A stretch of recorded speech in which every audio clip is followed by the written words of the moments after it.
The Bible is full of prophecies, and we are waiting for many of them to be fulfilled. But what about the ones that have already been fulfilled? Today, we will discuss the Ezekiel 37 prophecy that was fulfilled May 14th, 1948.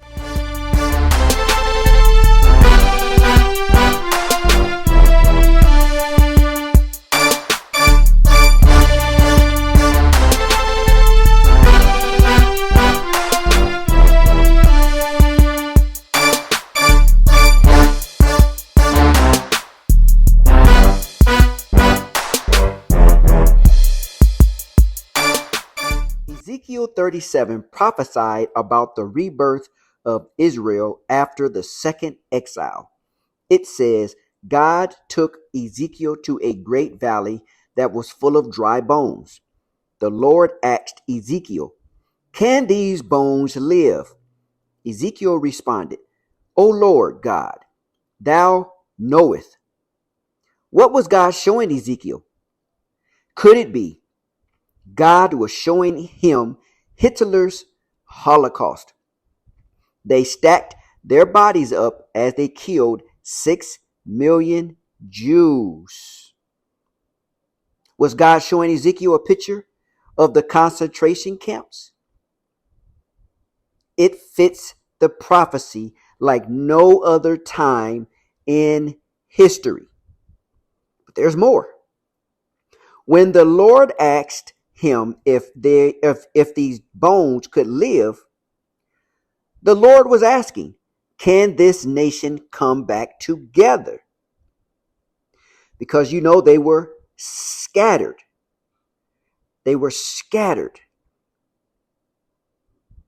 after World War II. They were saved. Hitler was destroyed. Germany was severed. And they didn't have anywhere to go. So those bones were scattered. So the Lord was asking, can this nation come back together? Ezekiel replied that he didn't know.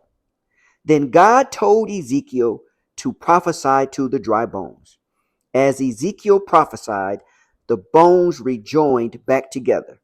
The rest of the prophecy says God would bring the children of Israel from the north, the south, the east, and the west, from the four corners of the world, and he would gather them back to their own land. It happened after World War II when Israel came together. How did it happen? The Ottoman Empire captured Jerusalem in 1516. Ottoman control of the Middle East continued until World War I. With the defeat of Turkey's Ottoman Empire in 1917, the control of the Middle East shifted to Great Britain and France. When the Holy Land came under the control of the British, influential Jews petitioned the British government to facilitate the establishment of a homeland for the Jews. On November 2nd, 1917, British Prime Minister Arthur Balfour wrote to Lord Walter Rothschild, His Majesty's government views with favor the establishment in Palestine of a national home for the Jewish people and will use their best endeavors to facilitate the achievement of this object.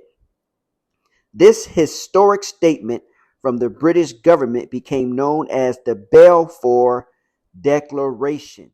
At the 1920 San Remo Conference, the victor nations of World War I assigned the mandate for Palestine to the United Kingdom under Article 22 of the Covenant of the League of Nations.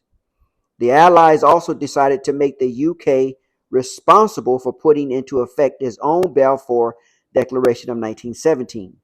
This action of the League of Nations enshrined the Balfour Declaration into international law.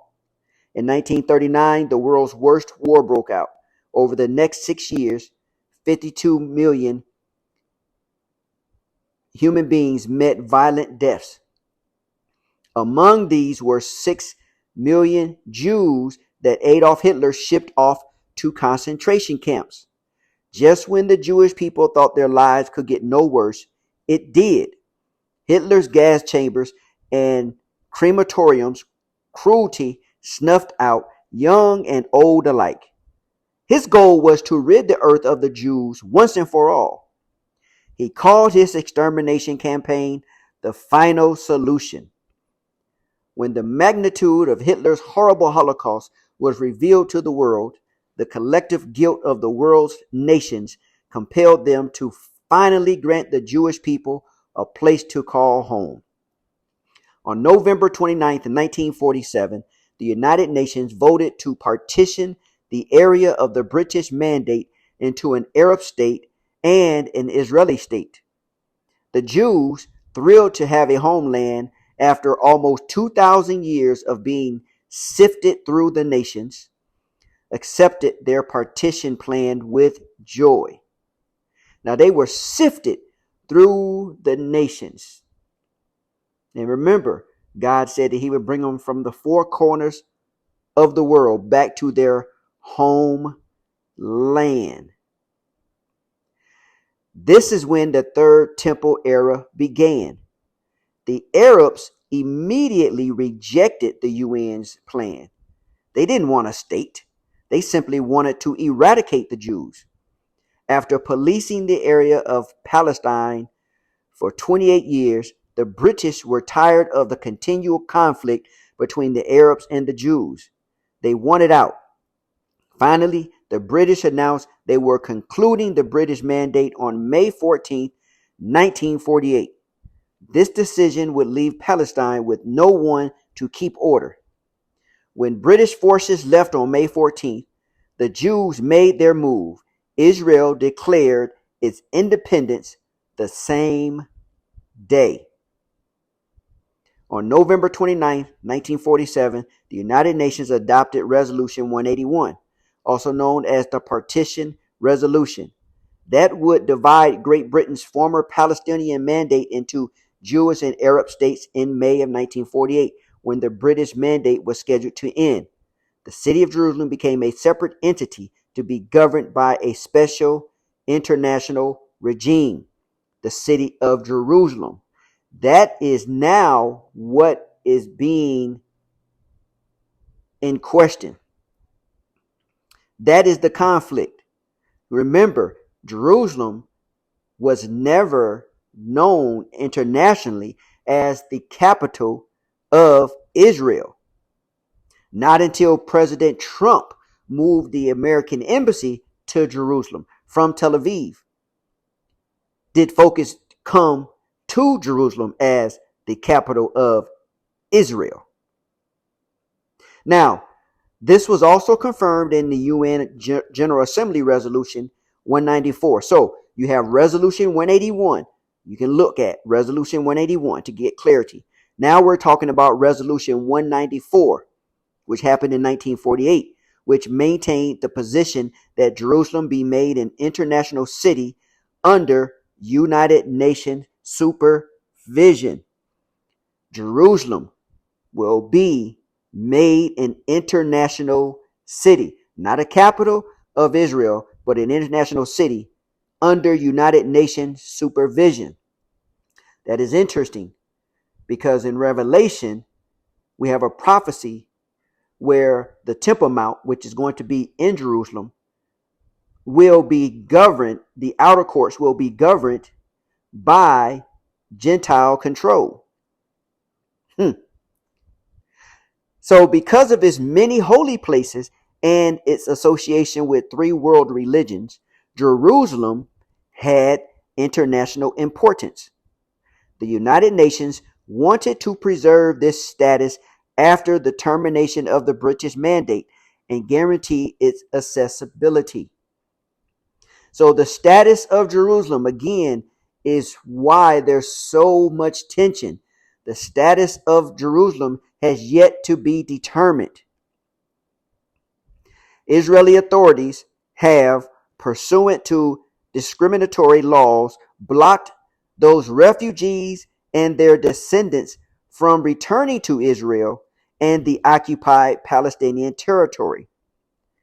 Meanwhile, Israeli law entitles Jewish citizens of other countries to settle in Israel or the West Bank settlements and become citizens. So Jews can come in no matter from what country. Palestinians cannot. Again, this is the conflict. This is why that peace agreement is so important. The status of Jerusalem, the redefined borders. The prophesied peace agreement will neutralize the border dominance by the Jews. The Jews will give up land for peace. There will be a recognized Jewish state and a recognized Palestinian state, both being internationally recognized. The Jews will also be able to build their third temple. The Temple Mount will be under international control, but the inner courts will be sovereign. The dry bones prophecy was fulfilled May 14th, 1948. And the continuation of that prophecy will be the Revelation 11, verses 1, 2, 3. For 3.5 years, the international community is still managing the Temple Mount. And the two witnesses are empowered by God for their 3.5 year ministry to combat the Antichrist and false prophet. 3.5 year reign. If you are enjoying this channel, go ahead and like this video. Liking my videos helps the algorithm and it increases the chances of my videos being shared with others. So go ahead and like the video. Comment if you like. If you've listened to it to the end, there's something about the video that caught your attention. Go ahead and share by liking this video. Now go read Ezekiel 37 and listen to this video again. God is speaking to us through the scriptures.